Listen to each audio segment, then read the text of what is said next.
March 17th, 1943. Latitude 45 degrees north, longitude 42 degrees west. The North Atlantic stretches endlessly beneath a grey dome of clouds, its surface rolling in long, heavy swells that speak of winter storms past and those yet to come. In the depths below, steel sharks prowl these dark waters, their crews breathing recycled air thick with diesel fumes and the metallic taste of fear. The sound that dominates this underwater world is not the crash of waves above, but the steady ping of sonar, sometimes their own, seeking prey, and increasingly that of their hunters, seeking them.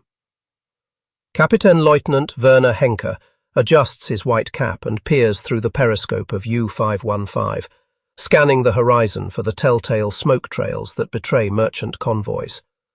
For 3 years these waters have been his domain, his hunting ground where tonnage meant victory, and every torpedo that found its mark brought Germany closer to strangling Britain's lifeline.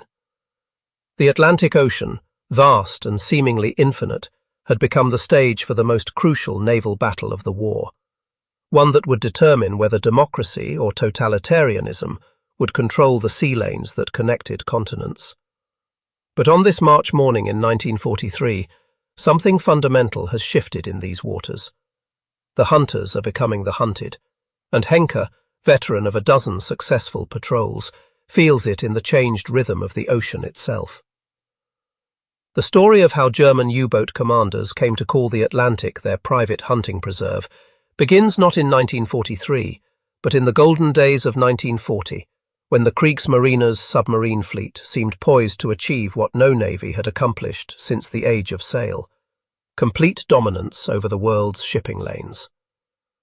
Admiral Karl Dönnitz's wolf-pack tactics had transformed submarine warfare from individual prowling to coordinated group hunting, and the results were devastating.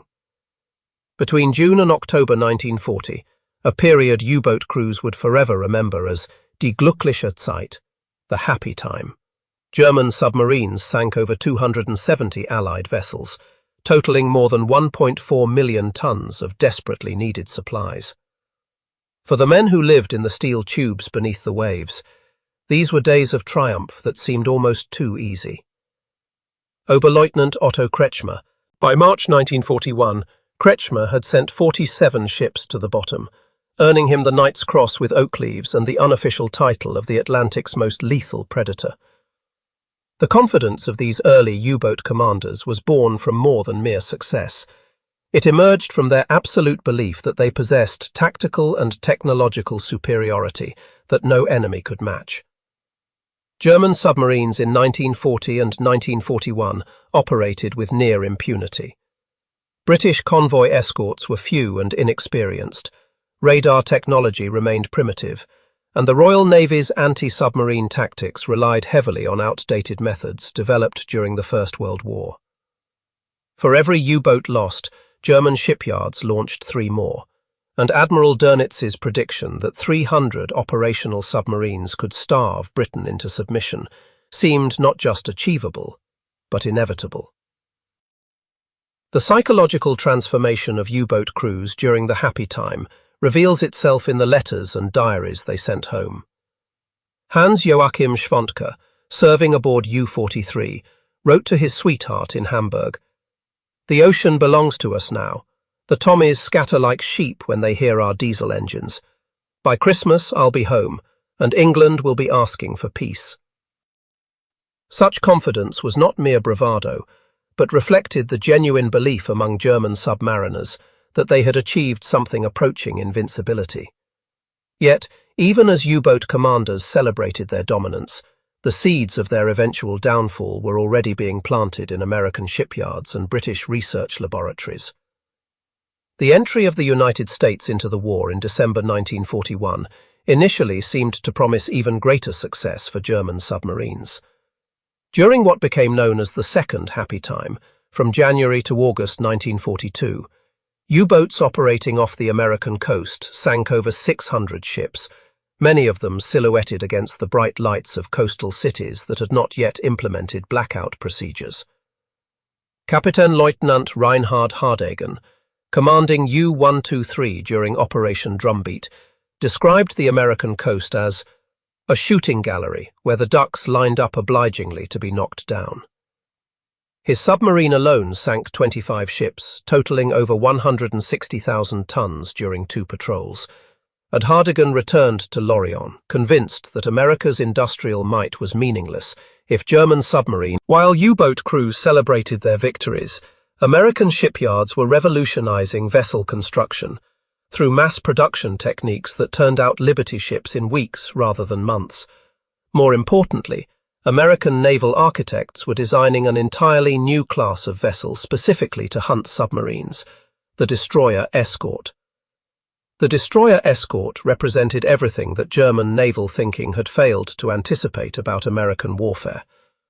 Unlike the large, expensive destroyers that navies traditionally used for convoy escort, these smaller vessels could be mass-produced using simplified construction techniques and less critical materials. The USS Evarts, launched in April 1943, embodied the American approach to the U-boat threat. Not individual technological superiority, but overwhelming numerical advantage, backed by industrial abundance that no enemy could match through skill alone. More revolutionary than the ships themselves was the tactical doctrine that would employ them.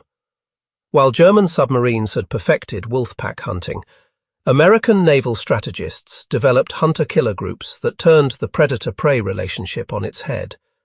These task forces, centered around escort carriers and supported by 4 to 6 destroyer escorts, were not bound to specific convoy routes, but could range freely across the Atlantic, hunting submarines with the same ruthless efficiency that U-boats had once hunted merchantmen. The transformation from German hunter to German prey began in earnest during the spring of 1943, and the symbolic turning point came not in a single dramatic battle, but in the accumulated weight of statistics that told a story of inexorable reversal. In March 1943, German submarines sank 97 Allied ships, their highest monthly total of the war. U-boat commanders radioed Berlin with reports of unprecedented success, and propaganda broadcasts proclaimed that the Atlantic was becoming a German lake. Yet even as these victories mounted, the underlying mathematics of the submarine war were shifting with deadly precision. By May 1943, the month German submariners would forever remember as Black May, the hunter-killer groups were operational. Convoy escorts had been reinforced, and long-range aircraft had closed the mid-Atlantic air gap that had previously provided German submarines with sanctuary. The results were catastrophic for the Kriegsmarine. In a single month, 41 German submarines were destroyed. For the first time in the war, U-boat losses exceeded the number of Allied ships sunk, and experienced commanders like Henke found themselves not seeking prey, but desperately trying to avoid the destroyers that hunted them with scientific precision. The emotional impact of this reversal on German submarine crews cannot be understood merely through statistics. These men had entered the war believing that their skill, courage, and superior tactics made them masters of the ocean. The discovery that American industrial capacity could negate individual excellence through sheer, overwhelming force represented not just military defeat, but philosophical collapse. Werner Henke, whose U-550 had sunk 25 ships during 2 years of successful operations, wrote in his final log entry before his submarine was sunk by the hunter-killer group centered on USS Guadalcanal, "The ocean that once welcomed us now hides enemies we cannot see and cannot fight." The technology that made this transformation possible reveals the fundamental difference between authoritarian and democratic approaches to warfare. German U-boats represented the peak of individual engineering excellence, sophisticated machines operated by highly trained crews who perfected their craft through experience and aggression. American destroyer escorts, by contrast, embodied mass production democracy applied to naval warfare. Each vessel carried radar systems that could detect surfaced submarines at ranges that made wolfpack tactics suicidal, sonar equipment that could track submerged boats with deadly accuracy, and depth charge patterns that could saturate areas of ocean with explosives. More significant than any individual technology was the systematic approach to anti-submarine warfare that American forces brought to the Battle of the Atlantic. Hunter-killer groups didn't rely on chance encounters or individual commander brilliance, but employed code-breaking intelligence, radio direction finding, and coordinated air-sea operations that treated submarine hunting as an industrial process. When Task Group 22.3, commanded by Captain Daniel Gallery aboard USS Guadalcanal, located and captured U-505 intact in June 1944, it marked not just a tactical victory, but the complete systematic mastery of submarine warfare through democratic abundance. The symbolic object that most perfectly represents this transformation is not a weapon or a piece of technology, but something far more mundane and far more. Aboard American destroyer escorts, coffee flowed continuously from electric percolators that never stopped brewing, available to any sailor at any hour of any watch.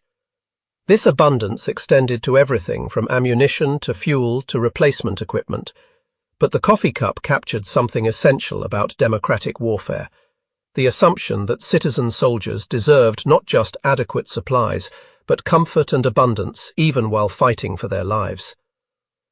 German U-boat crews, accustomed to recycled air, stale water and cramped quarters where privacy was impossible and comfort unknown, encountered an enemy that treated warfare as an extension of civilian abundance rather than a departure from it. American destroyer escort crews ate fresh food supplied by refrigerated supply ships, showered with hot water generated by steam plants that ran continuously, and slept in bunks equipped with individual reading lights and ventilation. When German prisoners were brought aboard American vessels, their amazement was not at American weapons or tactics, but at the casual abundance that permitted coffee to be available 24 hours a day to anyone who wanted it. This abundance was not accidental, but represented the fundamental advantage of democratic societies mobilized for total war. While authoritarian regimes concentrated resources on spectacular weapons and elite units, democracies distributed abundance across entire military systems, creating capabilities that individual excellence could not match. A U-boat commander might possess superior tactical skill and greater experience than his American counterpart, but he could not overcome an enemy that possessed 100 destroyer escorts, where Germany could field only 10 operational submarines. The final phase of the U-boat war, from late 1943 through the German surrender in May 1945, became not a battle between equals, but a systematic hunting campaign that demonstrated how democratic abundance could neutralize individual superiority through overwhelming numerical advantage. Admiral Dönitz, forced to acknowledge the failure of his submarine strategy, withdrew most of his remaining boats from Atlantic operations by the spring of 1944.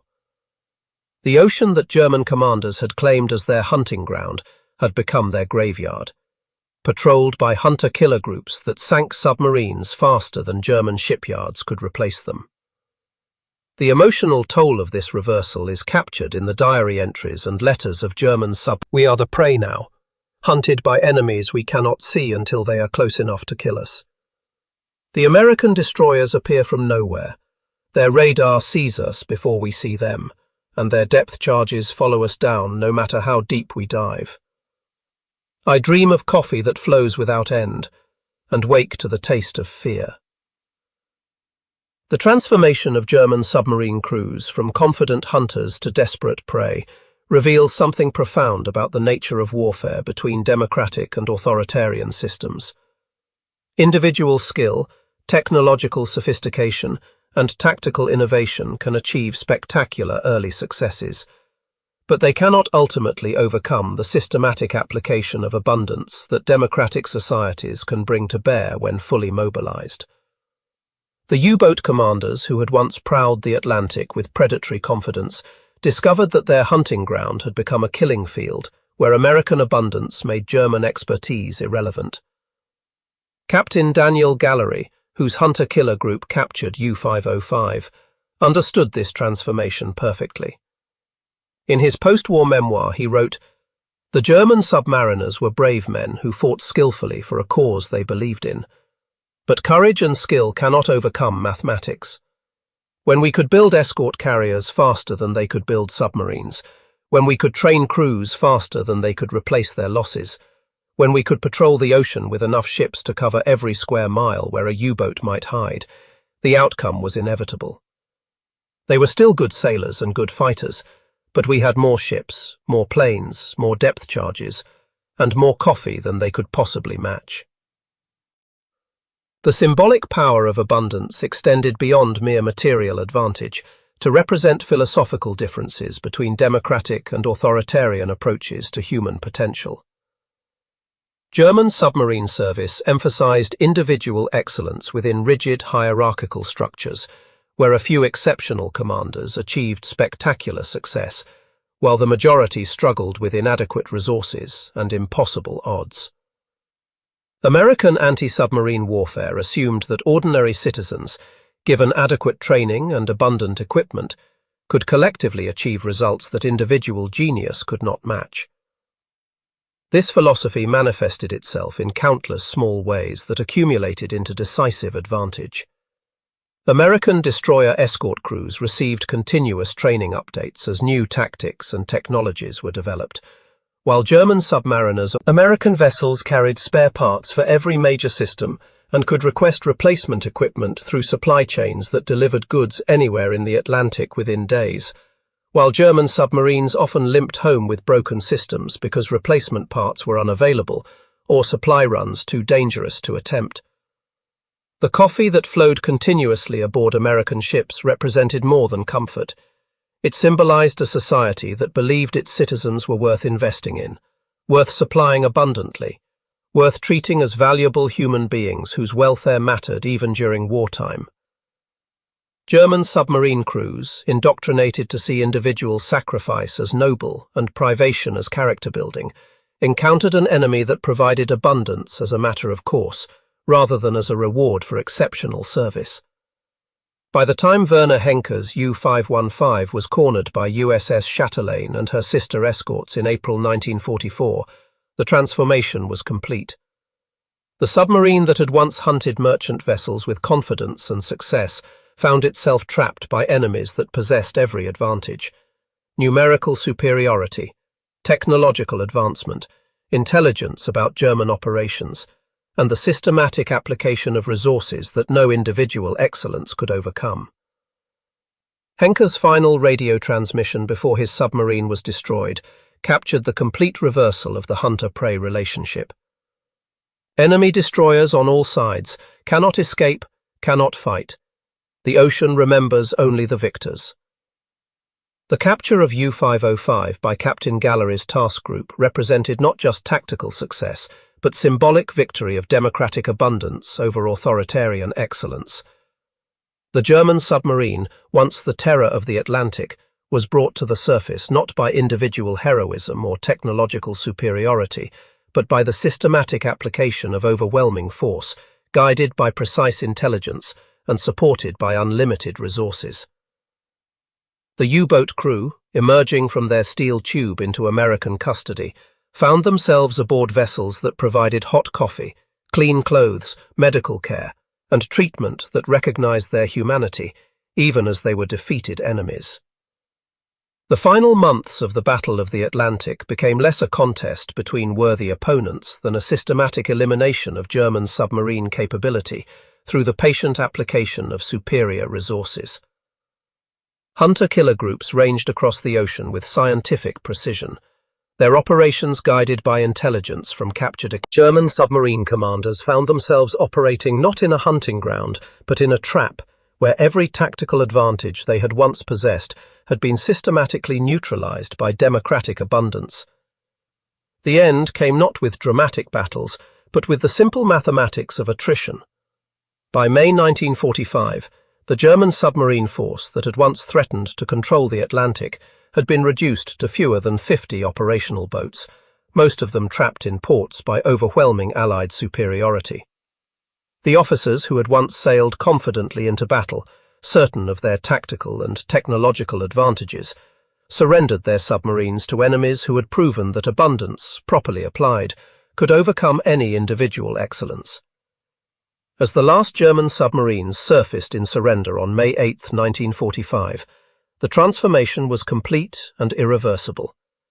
The Atlantic Ocean, which had once seemed destined to become a German hunting preserve, had become the graveyard of the Kriegsmarine's submarine fleet and the birthplace of American naval dominance that would endure for generations.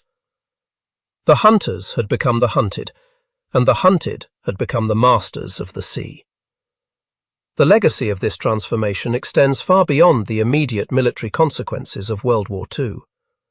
The Battle of the Atlantic proved that democratic societies, when fully mobilized, possessed advantages that no authoritarian system could match, not through superior ideology or individual heroism, but through the systematic application of abundance that treated human potential as limitless and human welfare as paramount. The coffee that flowed continuously aboard American destroyer escorts represented more than naval logistics. It embodied a philosophy of warfare that assumed citizens were worth investing in abundantly and treating with dignity, even in the midst of deadly combat. In the end, the German U-boat commanders who had once called the Atlantic their hunting ground learned that oceans, like history itself, belong not to those who claim them through force, but to those who earn dominion through abundance shared freely among free peoples. The waves that once carried German submarines to victory now carry the memory of their defeat, and the ocean that once seemed infinite enough to hide predators proved large enough only for those who understood that true strength comes not from hunting prey, but from protecting the innocent and preserving the freedom of the seas for all who would travel them in. In that remembrance lies the eternal victory of abundance over scarcity, democracy over autocracy, and hunters who became protectors over hunters who remained predators, until the ocean itself rose up to claim them.